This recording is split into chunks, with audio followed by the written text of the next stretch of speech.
अस्सलाम वालेकुम नाजरीन, कैसे हैं आप लोग? ठीक ठाक होंगे। अल्लाह ताला आपको खुश और आबाद रखे। तो आज हम हजीरा सिटी के एंड पे मौजूद हैं और आपका प्यारा सा व्यू दिखा रहे हैं हमें हजीरा सिटी का।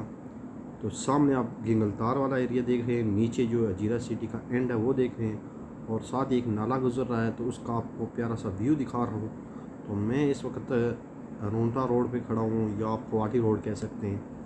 तो साथ आपको हाई स्कूल भी नज़र आएगा बाइक साइड पे, और डिग्री कॉलेज गर्ल्स भी है। तो आपको खूबसूरत सा ये नाले का व्यू दिखा रहा हूँ। तो अगर हमारी वीडियो अच्छी लगती है तो लाइक और शेयर करें और चैनल को सब्सक्राइब करें।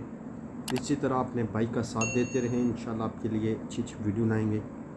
तो आप ये देख सकें ये नाले का कितना प्यारा सा व्यू है। तो साथ साथ मैं आपको ये बताता चलूँ, यहाँ पे पानी बहुत ज़्यादा होता था, जिस वजह से अभी पीछे डैम बन चुके हैं, तो इस वजह से पानी कम है।